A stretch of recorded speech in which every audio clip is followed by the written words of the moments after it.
pied. Amen. Alors, le titre du message de ce matin, je recommence, c'est « Rendez gloire à Dieu ».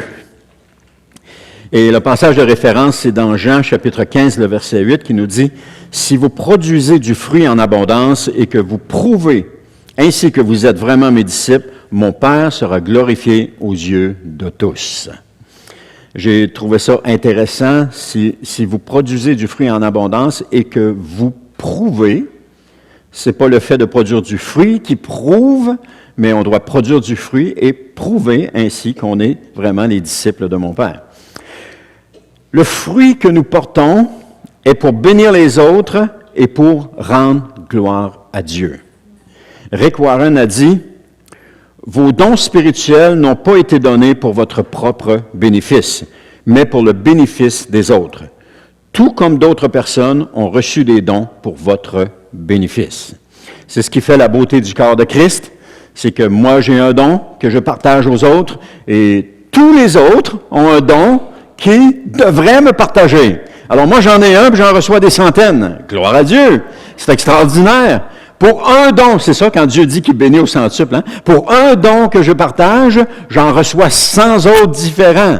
La prophétie, le parler en langue, la parole de sagesse, le don de la foi, le don des miracles, etc. L'interprétation, j'en reçois plein, et encore bien d'autres. Parce que selon votre personnalité, ce que vous êtes.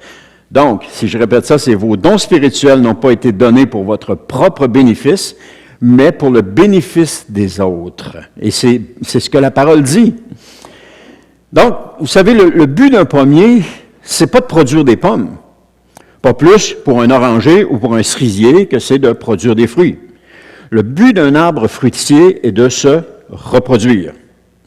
Parce que si l'arbre ne se reproduisait pas, lorsqu'il serait rendu vieux, qu'il ne donnerait plus de fruits, il suffirait de le couper, puis ça serait tout, on n'aurait plus de pommes.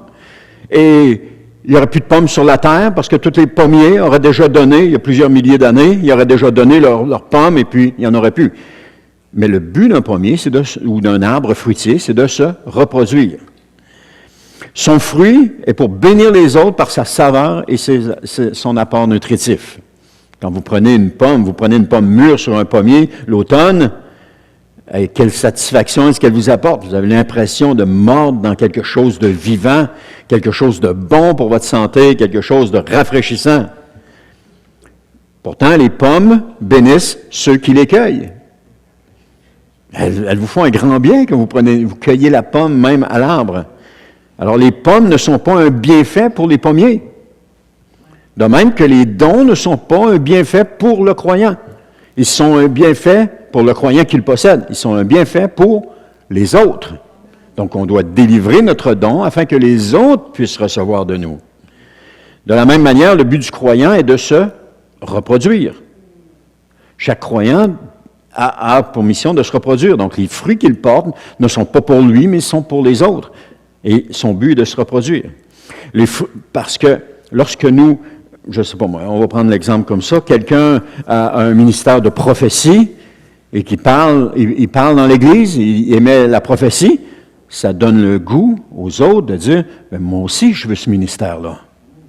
Moi aussi je le veux, Seigneur. » Et il commence à prier, de dire « Seigneur, donne-moi aussi ce ministère-là. » Ou quelqu'un a le don de la foi, il partage sa foi, les autres regardent et disent « Seigneur, moi aussi je le veux, ce don-là. » Parce qu'on peut porter ces fruits-là. Entre autres, il y a ces fruits-là, il y en a d'autres. Mais on peut les porter. Parce que le fruit que nous portons est pour bénir les autres. De même que le fruit d'un arbre fruitier n'est pas pour son bienfait à lui. Malheureusement, bien sûr, il y a un malheureusement qui vient, à cause de la peur, il y a trop de croyants qui retiennent leurs fruits. Pour eux-mêmes. Il ne faut pas retenir le fruit, frères et sœurs. Mais le donner, le transmettre, le partager. Et ainsi, vous allez bénir les autres. Vous allez, et non seulement vous allez bénir les autres, mais qui sait? Quelqu'un va entrer ici dans l'Église, il ne connaît pas personne, il est venu parce que lui dit qu'il est venu par hasard, mais nous savons que c'est le Saint-Esprit qui l'a amené ici. Et qui sait s'il ne sera pas interpellé par une prophétie? Qui sait s'il ne sera pas interpellé par un message en langue? Qui sait? Ou dans une conversation avec quelqu'un dans l'Église qui voit que la personne est nouvelle, qui va la voir, qui lui parle, et que le Saint-Esprit lui met quelque chose sur son cœur et qui lui donne simplement. Combien de fois vous avez parlé avec quelqu'un, puis la personne ne sait pas ce que vous êtes en train de vivre, et puis à un moment donné, vous avez l'impression que c'est Dieu qui est en train de vous parler? Dans ses propos qu'elle a, vous avez l'impression que Dieu est en train de vous parler? Ça, c'est parce que le Saint-Esprit est en train de parler à cette personne-là, et ce qu'elle avance, le Saint-Esprit touche votre cœur avec ses paroles. Et ça m'est arrivé de dire à des personnes, « T'as pas idée comment tu es en train de me parler maintenant. » Il me parlait pas mal, il me parlait bien, mais tu n'as pas idée comment le Seigneur est en train de me parler à travers ce que tu dis. C'est arrivé souvent. Alors, retenons pas ce que le Seigneur nous a donné, retenons pas les dons que le Seigneur nous a donnés. Le titre du message, c'était « Rendez gloire à Dieu ». Rendez gloire à Dieu par votre vie. Montrez par vos dons que vous êtes des enfants de Dieu. Le passage d'aujourd'hui est « Si vous produisez du fruit en abondance », combien les autres seront bénis en votre présence? Combien les autres seront guéris en votre présence? Et combien les autres recevront en votre présence? C'est exponentiel. Exponentiel. Je partage mon don. Il y en a 100 autres qui partagent leur don avec moi, ou 1000 autres qui partagent leur don avec moi. Alors, produisez du fruit en abondance. Prouvez que vous êtes vraiment des disciples du Seigneur et constatez comment Dieu sera glorifié aux yeux de tous, à travers chacun de nous. Et le croyant qui ne produit pas de fruit ne permet pas à Dieu de se glorifier en lui, ni d'agir sur les gens autour de lui. Parce que Dieu aurait pu très bien nous apparaître à chacun de nous individuellement, nous parler face à face, il aurait pu le faire. Mais ce n'est pas ça qu'il a choisi. Dieu a choisi de nous parler à travers les autres. Il a choisi cette façon-là. Là, il aurait pu nous apparaître dans une lumière blanche. À tous les soirs, il pourrait venir dans ma chambre et dire « Denis, on va régler quelques affaires aujourd'hui. Tu t'es mal comporté là, tu as mal fait ça, tu as bien fait ça, tu as été super là, mais on va corriger des choses. » Il pourrait faire ça. Mais ça ne serait pas pire. Mais ce n'est pas la méthode qu'il a choisie. La méthode qu'il a choisie, c'est de choisir une Louise qui m'adresse quelque chose et qui me bénit, ou un autre qui m'adresse, pas nommé personne, un autre qui m'adresse quelque chose et qui me reprend. Vous comprenez? C'est ça, c'est comme ça que Dieu a choisi de parler. Quand quelqu'un arrive et dit « Oh, le Seigneur m'a parlé », puis là, oh, là, je commence à mettre des breaks, là. Parce que oui, Dieu nous parle, il nous parle à travers les autres. Mais il n'y a pas de chouchou avec Dieu, n'oubliez jamais ça. Il n'y a pas de chouchou. Et moi, je me dis, je vais vous donner un cue. Quand quelqu'un commence une prédication en disant « Oh, le Seigneur m'a parlé », là, je mets un gros frein là-dessus, puis je me dis « OK, il est en train de justifier sa prédication. » On ne doit pas justifier notre message. On n'a pas à justifier notre message. On donne ce que le Seigneur nous a donné, point à la ligne, sans le justifier. Je ne donne rien de justifier. Alors, quand quelqu'un commence comme ça, je mets toujours le pied sur la pédale, puis je dis « Oh, un instant », parce qu'il essaie de justifier. Il veut convaincre les autres que Dieu lui a vraiment parlé. Laissons le Saint-Esprit nous convaincre nous-mêmes que Dieu nous parle. J'ai un message, je dis souvent, vous savez, je l'ai dit tantôt encore, s'il y a seulement une chose que vous retenez dans le message, je dis « gloire à Dieu ». Parce que c'est cette chose-là que le Seigneur voulait que vous reteniez, qu'il voulait que vous méditiez. Ou peut-être que c'est une seule chose qu'il voulait que vous mettiez en pratique dans votre vie. Ou peut-être que c'est la seule chose qu'il voulait que vous changiez dans votre comportement. Qui sait? Juste une chose. Je rends gloire à Dieu pour ça. J'en dis des paroles. J'en dis pendant 1 heure de temps. Je ne les ai jamais comptées, mais j'en dis plusieurs. On ne peut pas tout retenir, c'est impossible. Alors, 3 points qu'on va voir aujourd'hui. Des actes qui démontrent un engagement, j'ai changé ça, mais pas ici. On va prendre celui-là. Alors, des actes qui démontrent un changement, prouvez que vous êtes véritablement des disciples, et l'Église manifeste la gloire de Dieu. Des actes qui démontrent un changement. On voit ça dans Matthieu, chapitre 3, le verset 8, qui dit « Produisez plutôt du fruit, des actes qui montrent que vous avez changé. » Ai-je besoin de le répéter? Produisez, oui, j'ai besoin. Produisez plutôt, pour fruit, des actes qui montrent que vous avez changé. Ce passage se situe au début du ministère de Jean-Baptiste, alors qu'il invite les gens à changer d'attitude ou à se convertir pour les puristes, ou encore à naître de nouveau. Et Jean voit venir pour se faire baptiser ou immerger, parce que le baptême, c'est immerger dans l'eau, des pharisiens et des sadducéens, donc des membres, des religieux très, je ne veux pas utiliser le mot fanatique, là, mais très versés dans les Écritures et dans la loi. Alors, ceux-ci constituaient un groupe qui était religieux et politique. Alors, les pharisiens et les sadducéens avaient instauré toutes sortes de rites et ils les imposaient aux gens. Et ça, c'était rendu plus loin que l'essence de la loi que Dieu avait donnée au début. Alors, Jean-Baptiste les voit venir pour être baptisés, mais il y a un problème. Leur comportement ne change pas. Et c'est là qu'était le problème avec Jean-Baptiste. Et c'est à ce moment-là qu'il leur a dit cette parole, « Produisez plutôt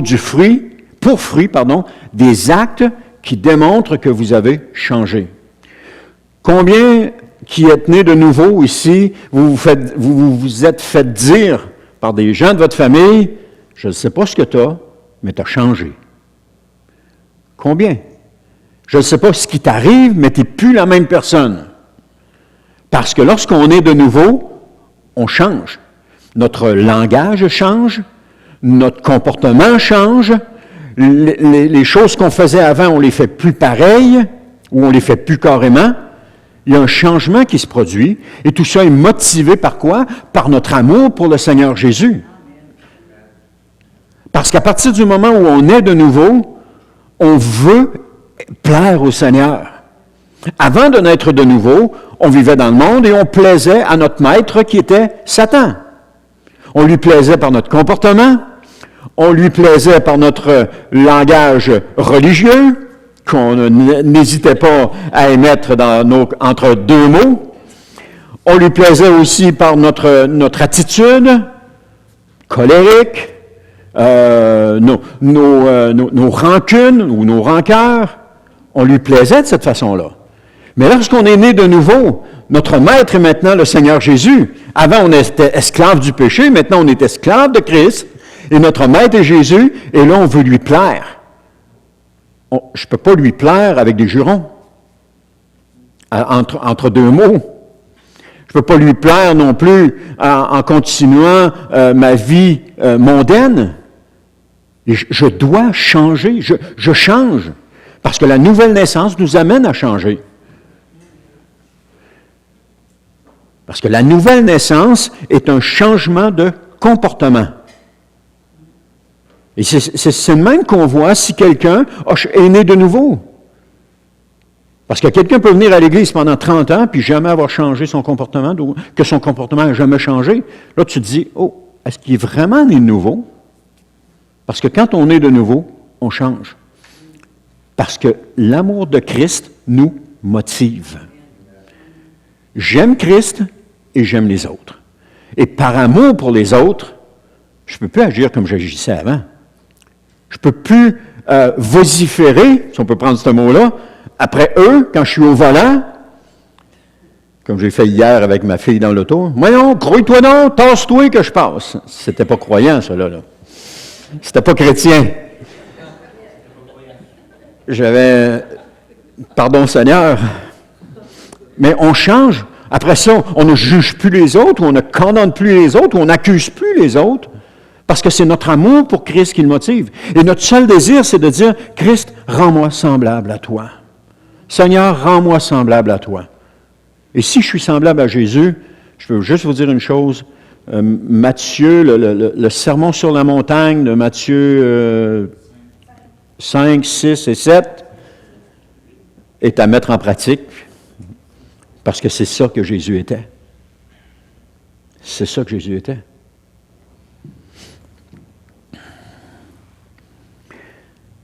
Dieu regarde au-delà de nos paroles et de nos activités religieuses. Il sait si notre conduite confirme nos dires. De plus, il juge nos actes d'après les paroles qui les accompagnent. C'est la même chose pour le croyant aujourd'hui. Dans sa vie, il doit démontrer par ses actes qu'il a changé. Et c'est un changement qui ne s'opère pas en un instant, en un clin d'œil, clic comme ça, mais qui s'opère tranquillement, avec des prises de conscience, avec des enseignements qu'on reçoit le dimanche, ou est-ce qu'à un moment donné, on a à le mettre en pratique dans notre vie. J'écoutais un film cette semaine, c'était un film chrétien, et puis la personne, c'est un film, comme je dis à ma femme, c'est juste un film, inquiète-toi pas.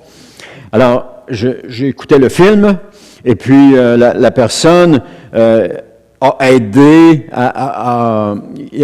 c'est un pompier. Aux États-Unis, les pompiers sont les premiers répondants. Donc, quand quelqu'un est blessé, ils interviennent tout de suite comme les ambulanciers font ici.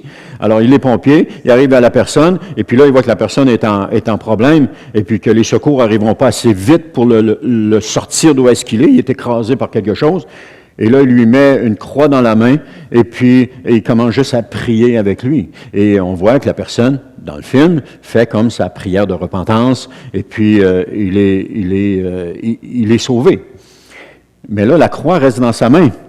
Et puis là, sa femme découvre que le policier, là, pas le policier, mais le pompier, là, il n'a pas bien fait ses affaires. Et là, elle l'accuse d'avoir forcé son mari au lieu de le soigner puis de le sauver.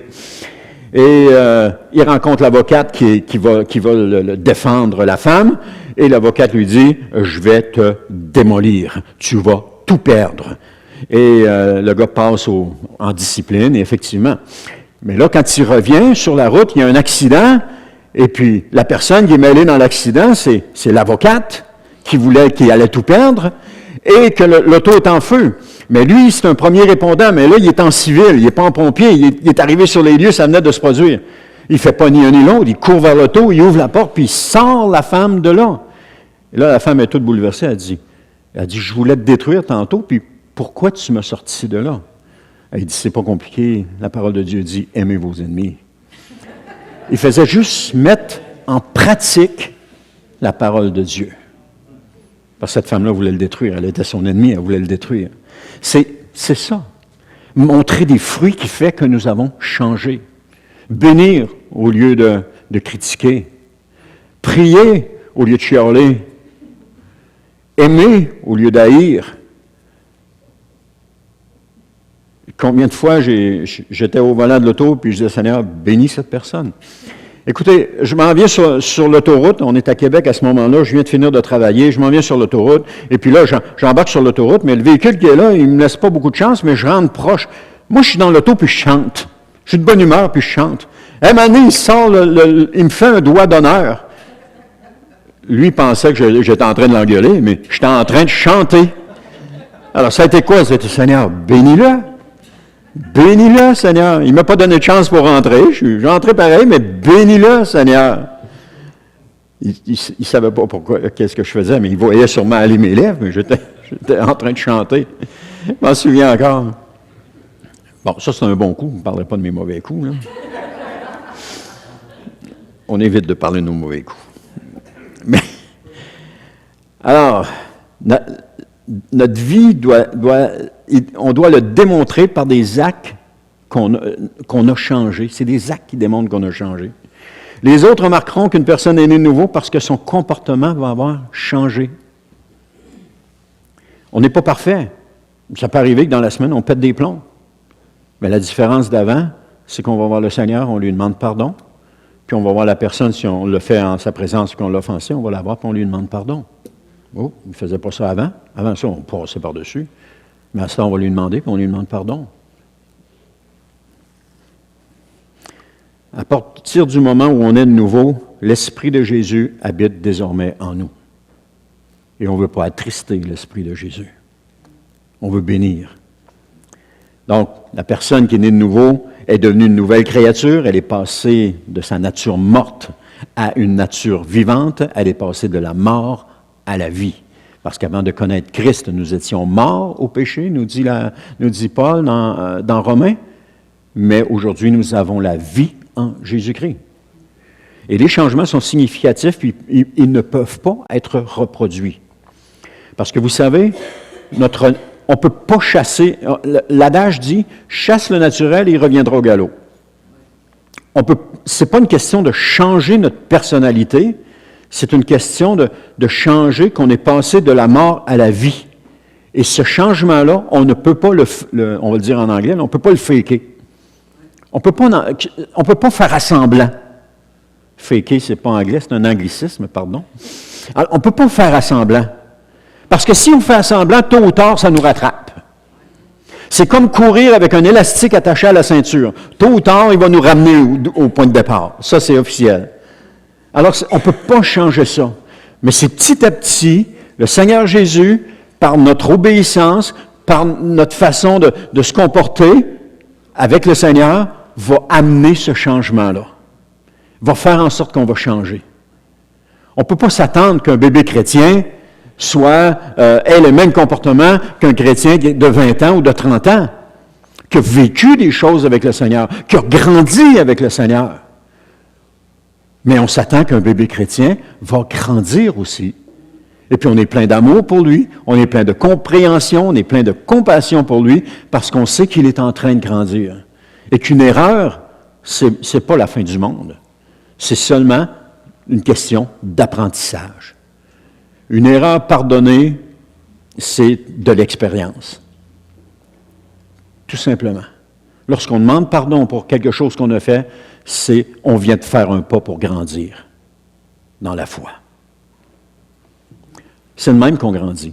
Comme l'exemple tantôt de la personne qui est allée sauver l'avocate qui était prête à le démolir, qui allait le démolir. Il a juste mis la parole de Dieu en pratique. Il a juste mis l'enseignement. Peut-être que c'était, si on met ça dans la vraie vie, c'était peut-être l'enseignement qu'il aurait eu reçu à l'Église le dimanche d'avant, où le Seigneur disait « Aimez vos ennemis, bénissez ceux qui vous maudissent. » Et puis là, il arrive dans la semaine, et là, il y a une occasion. Il met en pratique ou il ne met pas en pratique? Qu'est-ce qu'il fait? Là, c'était extrême. Là. C'était quelqu'un qui allait mourir brûlé vivante dans son auto. Mais c'était extrême. Mais ça peut être des choses qui sont plus banales que ça. Mais on a toujours le choix. Est-ce que je mets en pratique ce que j'ai appris ou je ne le mets pas en pratique? Là, j'ai parlé d'une prédication à l'Église. Ça peut être dans sa lecture biblique. Combien de fois le Seigneur nous parle dans notre lecture biblique et dans la journée, on doit mettre en pratique ce qu'il nous a donné parce qu'il arrive une situation dans laquelle on est, qu'on n'a pas choisi, qu'on n'a pas demandé et qui nous force à la mettre en pratique. Et c'est de même qu'on grandit, qu'on devient des chrétiens matures. Amen? Amen. Quels sont les fruits? Je dis que le fruit de l'Esprit va se développer dans la personne. C'est quoi les fruits? Dans Galates, chapitre 5, versets 22 à 23, ça nous dit, « Mais le fruit de l'Esprit, c'est l'amour, la joie, la paix, la patience, l'amabilité, la bonté, la fidélité, la douceur, la maîtrise de soi. » Nous ne pouvons pas, je l'ai dit tantôt, je le répète, nous ne pouvons pas changer notre nature. Parce que notre nature, elle est changée à la nouvelle naissance. J'étais mort, je suis vivant. J'étais mort, j'étais pécheur, je suis maintenant justifié. Ma nature, c'est Christ qui l'a changée. Mais ta personnalité,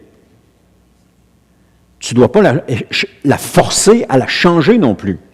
Parce que tu as été créé avec des qualités, avec des talents, avec des forces, avec tu as une personnalité qui est bien à toi.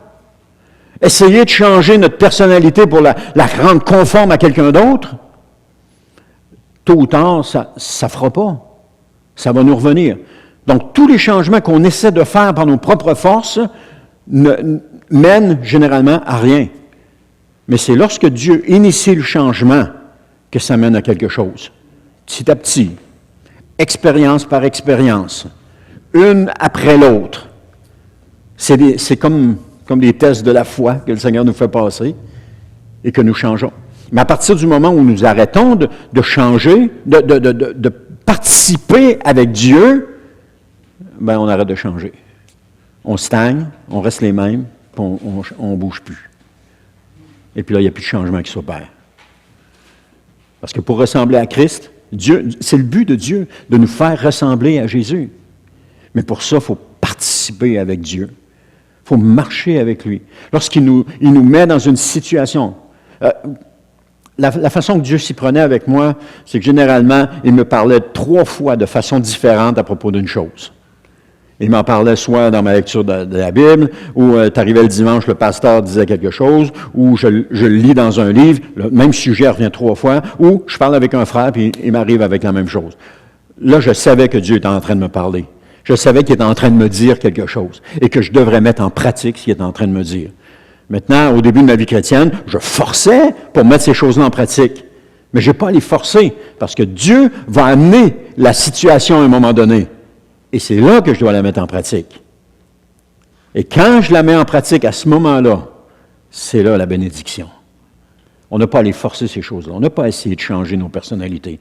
Vous êtes beaux et belles. Vous êtes extraordinaires. Dieu vous a fait ainsi. Certainement que le péché a déformé l'image que Dieu a fait en vous, mais il ne l'a pas éliminée. Et Dieu, tranquillement, va vous ramener à cette image-là. Et cette image-là, elle est conforme à l'image de Christ. Vous allez ressembler de plus en plus à Jésus. Quelqu'un priait, « Seigneur, fais que je diminue et que Christ grandisse en moi. » Ça, on l'a même chanté, « Fais que je diminue, Seigneur, puis que Christ grandisse en moi. » Des prédicateurs ont prié, « Seigneur, c'est pas moi qui dois parler, c'est toi qui dois parler. » Ce qu'il voulait dire, c'est pas qu'ils allaient rester là en avant, que leur bouche allait fonctionner tout seul, puis qu'ils allaient être des marionnettes. Non, c'est que ce qu'il allait dire, le Saint-Esprit allait toucher les cœurs des personnes, particulièrement à chacune d'elles dans leurs besoins. Et ce qu'il allait dire, chacune des personnes allait être motivée, allait avoir le désir de dire, Seigneur, je veux mettre ça en pratique. Je veux te servir, Seigneur. Ou quand la situation allait se présenter, il allait se souvenir, parce que c'est l'Esprit qui nous rappelle ces choses-là dans nos mémoires. Et quand la situation arrive, il le faisait avec joie. Amen. Je continue. Amen. Tenter de changer sa nature artificiellement, c'est comme je l'ai dit tantôt, c'est comme essayer de fuir avec un élastique attaché à la ceinture. On revient vite à notre place. OK. Nous pourrions être utilisés par Dieu pour produire des fruits que nous ne verrons jamais. Savez-vous ça? Il faut du temps pour transformer un arbre fruitier d'un jeune arbre à un arbre de fruits matures. Et dans le sud des États-Unis, un jeune homme marchant le long d'un chemin de terre a trouvé un vieil homme qui était en train de planter des noix de pécan dans son champ, dans un champ. Il s'est arrêté et a demandé au vieil homme, « Pourquoi plantez-vous des noix de pécan? » Il dit, « Ils vont mettre tellement d'années à mûrir que vous n'apprécierez jamais les noix de pécan. Vous ne pourrez jamais en manger tellement ils vont prendre d'années à mûrir. » Le vieil homme lui a répondu, « Je plante des arbres parce que toute ma vie, j'ai mangé des noix de pécan provenant d'arbres que d'autres avaient plantés, ou que moi, je n'ai pas plantés. » Toute notre vie, nous allons sommer la parole de Dieu dans les cœurs, et un jour, ces personnes-là vont venir au Seigneur, et peut-être qu'on ne le verra jamais. Deuxième point, la marque d'un véritable disciple. Jean 13, 35 nous dit, « À ceci, tous reconnaîtront que vous êtes mes disciples à l'amour que vous aurez les uns pour les autres. » Ça, c'est la marque d'un véritable disciple. L'amour que nous avons les uns pour les autres. Jésus a déclaré cette parole lors de son dernier repas avec ses disciples. Alors qu'il est à table avec eux, il est en train de leur parler, ils sont en train de manger. Jésus sait que bientôt, il va être arrêté puis amené pour être jugé et crucifié. Mais il est en train de leur parler. Il sait que le temps qu'il a passé avec ses disciples est maintenant révolu. C'est rendu la fin. Il sera bientôt plus là. Et qu'ils vont se retrouver tout seuls sans lui. Qu'ils vont devoir prendre des décisions sans que Jésus soit là. Et Jésus va leur dire cette phrase, mais je la paraphrase. Les gars, savez-vous comment les gens vont savoir que vous êtes mes disciples? C'est aussi simple que ça. Savez-vous comment les gens vont savoir que vous êtes mes disciples? Et là, il leur a donné la réponse. Ils vont le savoir à l'amour que vous allez avoir les uns pour les autres. Comment les gens peuvent faire pour savoir qu'on est croyant? À l'amour que nous avons les uns pour les autres. Un amour qui est actif. Un amour un amour qui se démontre par des actes. Carrément ça.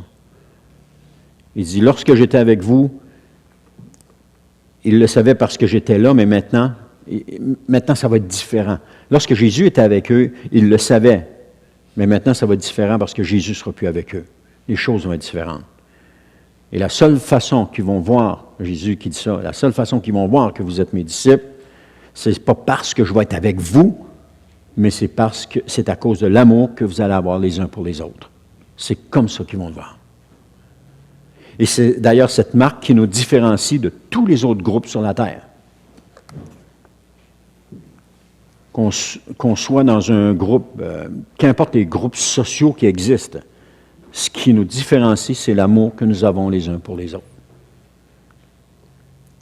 Et dans ce monde que nous vivons aujourd'hui, les autres peuvent-ils voir l'amour que nous avons pour les autres? Ou l'amour que nous avons les uns pour les autres au sein de l'Église? Ou bien voit-il plutôt les conflits qui éclatent pour des bagatelles? Ou encore il voit de la jalousie, de la division, du commérage? Ah, elle est comme ci, ah, lui est comme ça. Ah, si j'étais à sa place, je ne ferais pas ça de même. L'amour est bien plus qu'un simple sentiment d'affection. C'est une attitude qui se révèle dans l'action. Et ça, je l'ai dit souvent, puis je le répète encore, c'est une attitude qui se révèle dans l'action. Alors, comment aimer les autres comme Jésus nous a aimés? En proposant notre aide, même lorsque ça nous dérange, en donnant, même lorsque ça fait mal, en consacrant de l'énergie au bien-être des autres plutôt qu'à notre confort, en acceptant les offenses sans nous plaindre et sans nous venger. C'est une façon de démontrer notre amour. Ça résume un peu le sermon sur la montagne. Mais reconnaissons qu'il est difficile d'aimer ainsi. C'est pas facile d'aimer comme ça. Et chacun de nous, on a à apprendre ça, à développer ça. Et c'est aussi la raison pour laquelle notre entourage remarque cet amour lorsque nous la mettons en pratique.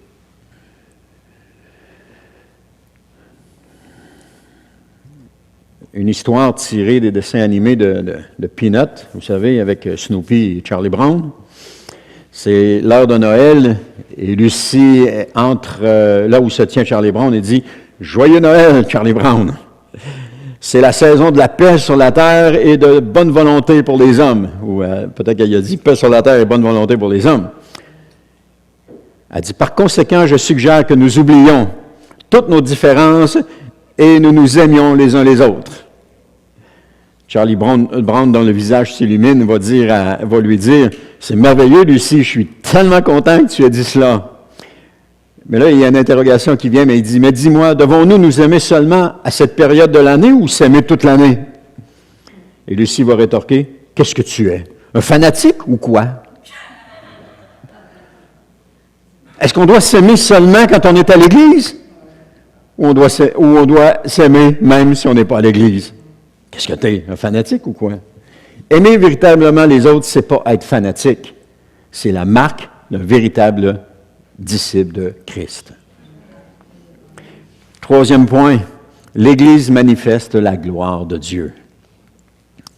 Dans 1 Corinthiens 14, 12, ça nous dit, « Vous donc, puisque vous aspirez si ardemment aux manifestations de l'Esprit, recherchez avant tout à posséder en abondance celles qui contribuent à faire grandir l'Église dans la foi. » Vous voyez, ça ne dit pas « recherchez en abondance celles qui contribuent à vous faire grandir dans la foi ».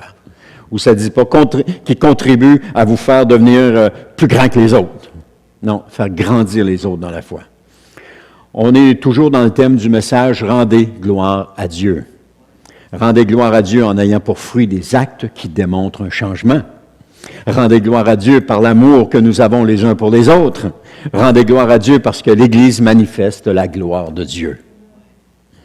Paul a écrit à l'Église de Corinthe au sujet des dons spirituels parce que les dons spirituels manifestent la gloire de Dieu. Ils manifestent la grandeur de Dieu.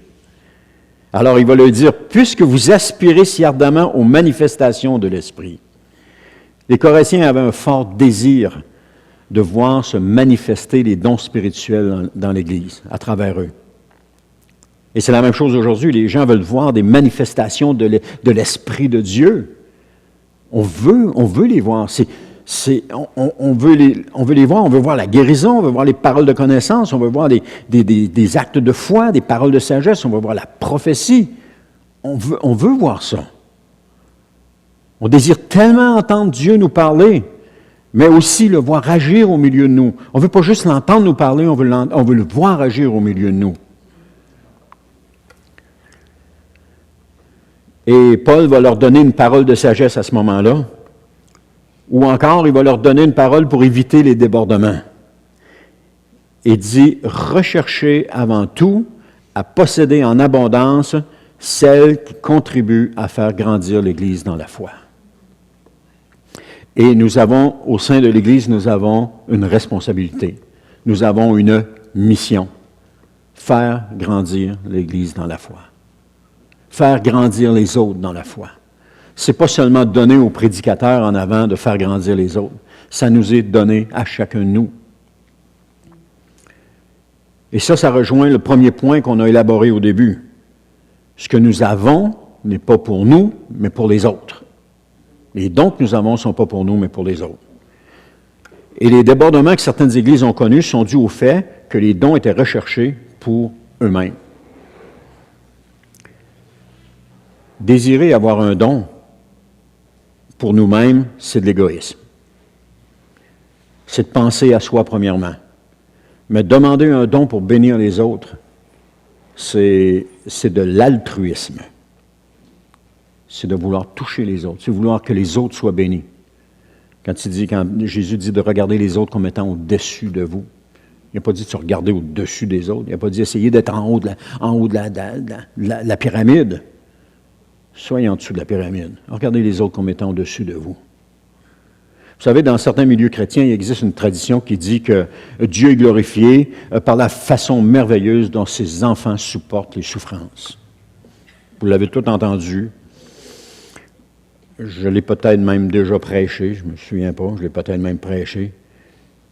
Et par ceci, en voyant cela, le monde va être impressionné. Vous savez quoi? C'est un mensonge.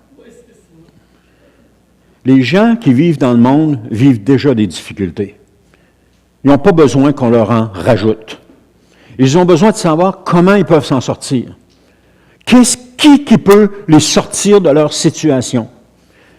Si l'Église du coin vit dans les difficultés et qu'elle se vautre dans ces difficultés et qu'elle prie Dieu pour en avoir encore davantage parce que c'est ça qui la rend plus sainte, selon leur dire, ça n'attire pas les gens de l'extérieur.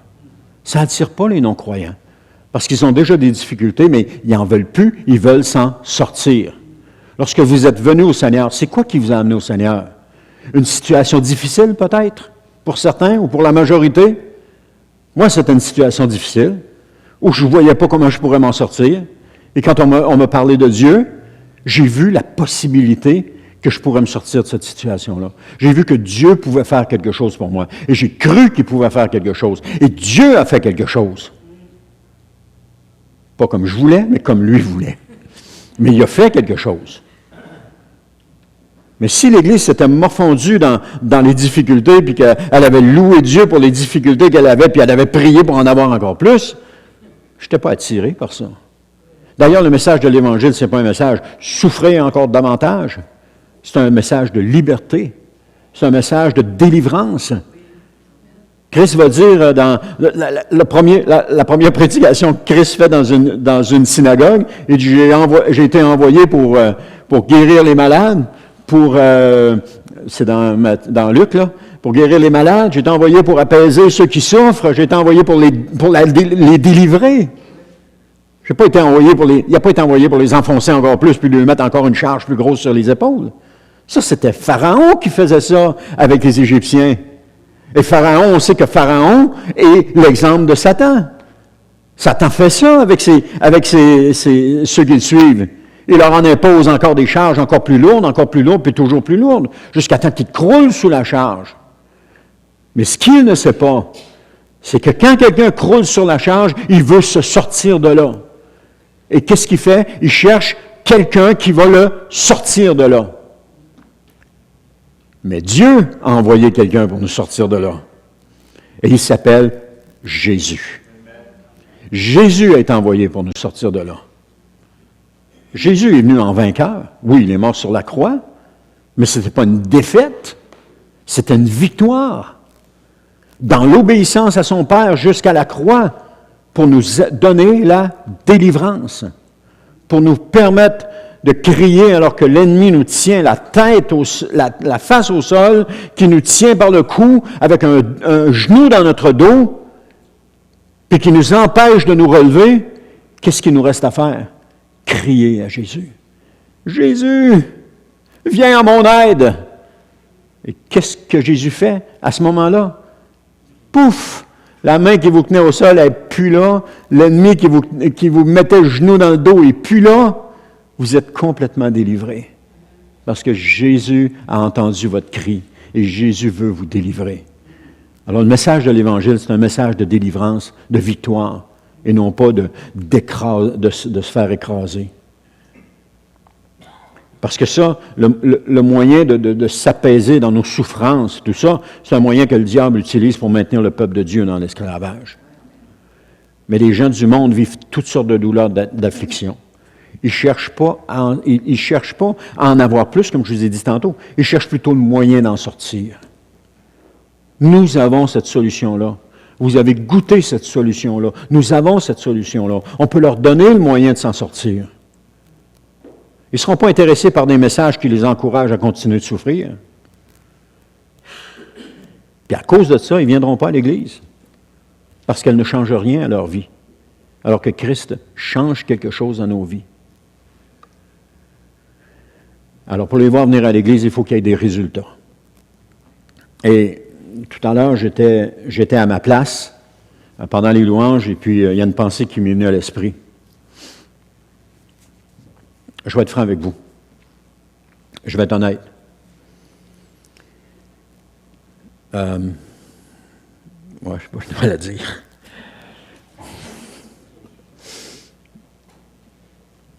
Je vais y repenser 2 fois avant de la dire. Vous savez, les gens en ont assez de souffrir sans solution. Ils veulent voir du concret. Je ne veux pas blesser personne, c'est pour ça. Ils veulent voir du concret. Ils veulent voir une Église qui est vivante. Une Église qui vit la gloire de Dieu. Une Église qui reçoit de Dieu. Mais si les membres de l'Église à l'intérieur sont toujours en train de mettre des barrières à leurs frères et à leurs sœurs de toutes sortes de façons, l'Église ne peut pas grandir et elle ne peut pas voir la gloire de Dieu. Parce qu'à l'intérieur de son sein, à l'intérieur d'elle-même, elle s'empêche de grandir. Avec qui Paul a eu le plus de difficultés dans son ministère? Ce n'était pas avec les gentils ou les nouveaux croyants, c'était avec les religieux juifs. C'est eux qui voulaient le tuer. C'est eux qui l'ont fait arrêter. C'est eux qui l'ont fait mettre en prison. C'est avec eux qu'il y a eu le plus de misère. Mais pas avec les nouveaux croyants. L'Église de Corinthe, on dit, c'était une Église qui était comme ci puis comme ça. Non, c'était une Église qui était en train d'apprendre. C'était une Église qui était bébé puis qui était en train de grandir. Puis qui voulait plus de Dieu. Mais elle avait des choses à corriger. Et Paul met en lumière les choses à corriger. Mais on ne pourra pas grandir, on ne pourra pas recevoir les gens, ou l'Église, on va le mettre en général, l'Église ne pourra pas accueillir des nouveaux si elle continue de se déchirer dans son sein, au milieu d'elle-même. Il y a besoin que l'amour soit mentionné, il y a besoin que l'amour soit démontré, il y a besoin que l'amour soit mis en pratique. Et l'amour, ce n'est pas juste un sentiment d'affection, comme j'ai dit tantôt, l'amour se voit par des agissements. Par des actions. Comment, je vais le dire, comment vous voulez, un exemple, comment vous voulez qu'on accueille des nouvelles familles avec des enfants quand on a seulement une personne qui est à l'école du dimanche? Et que quand on demande des gens à l'école du dimanche, personne, non, c'est pas pour moi. Comment vous voulez qu'on accueille des nouvelles familles de cette façon-là? Dieu n'enverra pas de nouvelles familles si on n'a pas un groupe de personnes qui dit, quand tu vas avoir besoin de moi, dis-le-moi, je vais y aller. Ou je peux-tu aller avec toi, j'aimerais ça apprendre. 1, 2, 3, 4, 5, 6 personnes qui vont avec la responsable de l'école du dimanche puis qui apprennent comment ça fonctionne. Là, Dieu va pouvoir envoyer des nouvelles familles. Mais tant et aussi longtemps qu'il n'y aura pas ça, Dieu n'enverra pas de nouvelles familles. C'est juste un exemple. C'est la même chose pour la pouponnière. Dieu n'enverra pas des bébés, des nouvelles familles avec des bébés, quand on n'a pas les ressources pour en prendre soin. Mettre l'amour en action, c'est dire, d'aller voir la responsable de la pouponnière, dire, regarde, je te donne mon nom, si tu as besoin, je suis disponible pour toi. Je suis prêt à venir t'aider. Montre-moi ce qui doit être fait, puis montre-moi comment on le fait, puis je vais venir t'aider. Quand on aura une équipe qui sera prête à s'investir, puis qui le démontrera, Dieu va envoyer des nouvelles personnes. Mais tant et aussi longtemps qu'on n'a pas ça, Dieu n'enverra pas de nouvelles personnes. C'était ça que je pensais quand j'étais sur ma chaise tantôt. C'est ça qui m'est venu à l'esprit. C'est ça que je ne voulais pas dire. Mais c'est ça qui devait être dit. Si nous voulons voir Dieu agir dans notre Église, nous devons commencer à bouger. Et tant et aussi longtemps qu'on ne bougera pas, on ne verra pas Dieu agir dans notre Église. Tu ne peux pas recevoir une parole de Dieu si, quand Dieu te donne une parole, tu fermes ta bouche et tu ne parles pas. Si tu ne bénis pas tes frères et tes sœurs, on ne peut pas avoir de parole de Dieu. Et je sais que Dieu parle. Je sais qu'il parle à plusieurs.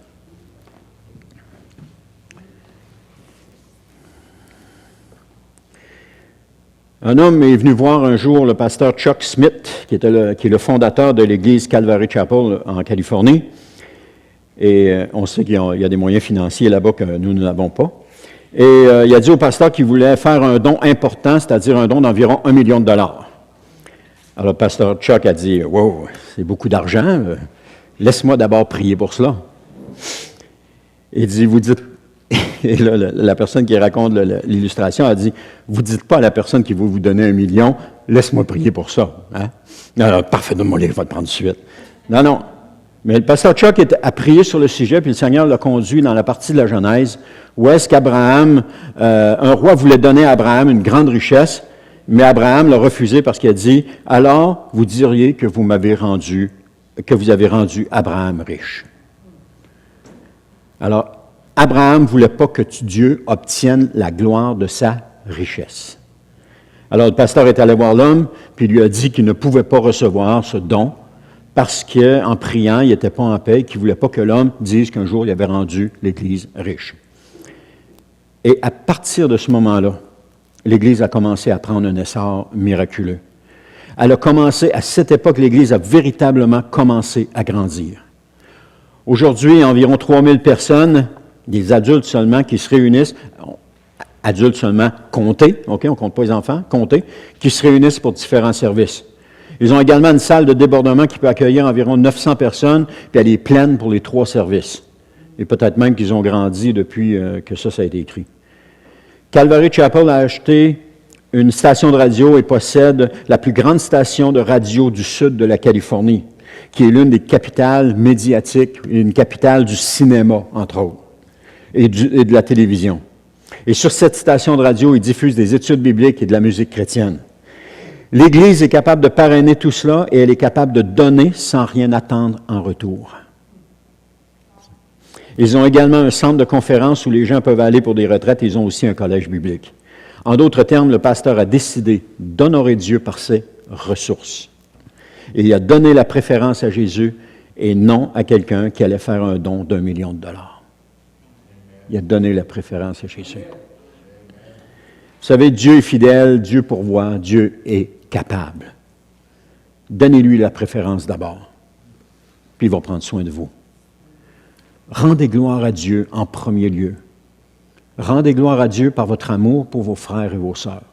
Ou je devrais le mettre au nous. Hein? Rendons gloire à Dieu par notre amour pour nos frères et nos sœurs. Commençons là. Commençons par ce petit pas-là. Commençons comme ça. La Bible dit que Dieu est glorifié quand il voit les boiteux marcher et les aveugles retrouver la vue. Dans Matthieu 15, 31. Jésus a dit, dans Jean 15, 8, « Si vous produisez du fruit en abondance et que vous prouvez ainsi que vous êtes mes disciples, mon Père sera glorifié aux yeux de tous. » C'est ce qu'on a vu au début. Et c'est quoi ce fruit? Des vies restaurées et guéries par la puissance de Dieu. Et lorsque nous apporterons aux gens la guérison et la délivrance comme Jésus l'a fait, Dieu en sera hautement glorifié. Lorsque nous nous donnerons pour nos frères et nos sœurs, par amour pour nos frères et nos sœurs, Dieu en sera hautement glorifié. Nos actions rendront gloire à Dieu. Frères et sœurs, débarrassons-nous de la tradition religieuse et agissons d'après ce que la Bible nous enseigne ou d'après ce que la Bible nous dit. Mettons notre foi en action. Commençons à croire Dieu plutôt que nous croire nous. Impressionnons le monde avec Jésus et donnons gloire à Dieu dès aujourd'hui. Vous savez, le temps est court, Jésus revient bientôt, très bientôt. La Bible nous dit, c'est Jésus qui a dit à un moment donné, il dit, quand je vais revenir, est-ce que je vais encore trouver la foi sur la terre? Moi, j'aimerais lui dire, oui, Seigneur, ici au Centre chrétien, tu vas encore trouver la foi. Tu vas encore trouver des gens qui s'aiment les uns les autres et qui veulent te servir. Oui, Seigneur, tu vas encore en trouver. C'est ce que j'aimerais voir. C'est ce que je veux croire. Amen. Prions. Seigneur, je te remercie pour ce message de ce matin. Je te remercie, Seigneur, pour ce que tu es en train de faire dans cette Église. Je te remercie pour chaque situation que tu places devant nous, chaque chose qui se produit, Seigneur. Je te remercie pour cela. Et je te prie, Seigneur, que tu nous gardes d'une chose, de la pensée d'abandonner. La pensée de tout laisser de côté, de tout abandonner, puis de laisser tomber. Garde-nous de cela, Seigneur. Mais au contraire, Seigneur, lorsque ces situations arrivent dans nos vies, Seigneur, donne-nous la force et le courage de les affronter, sachant que chacune des situations vont nous changer, vont nous transformer. Je te prie, Seigneur, que tu commences à nous parler dès maintenant, comme tu le faisais il y a 5 ans, il y a 10 ans, il y a 15 ans, il y a 20 ans, 30 ans, 40 ans, 50 ans passés. Je te prie que tu recommences à nous parler, Seigneur. On veut avoir un cœur qui s'ouvre à toi et on veut t'entendre encore une fois, Seigneur. On veut t'entendre, Seigneur. Et non seulement on veut t'entendre, mais Seigneur, on veut mettre en pratique ce que tu nous demandes. On veut agir comme tu nous demandes. On veut te servir comme tu nous demandes. Et dans les petites choses, dans chacune des choses que tu vas mettre sur notre route, Seigneur, c'est pas dire « Oh non, pas encore ça », mais dire « Oui, merci Seigneur. Merci Seigneur pour cette difficulté que tu places devant moi. Maintenant, Seigneur, c'est quoi la solution? Qu'est-ce que tu veux? Montre-moi, Seigneur, comment je fais pour me sortir dans cette épreuve. Montre-moi ce que tu t'attends de moi. Seigneur, donne-nous ce cœur obéissant que nous avions, Seigneur, lorsqu'on t'a connu au début. Donne-nous ce cœur, Seigneur, qui veut te servir plus que tout. Ce cœur qui te désire plus que tout. Seigneur, ce cœur qui désire te mettre en premier dans notre vie.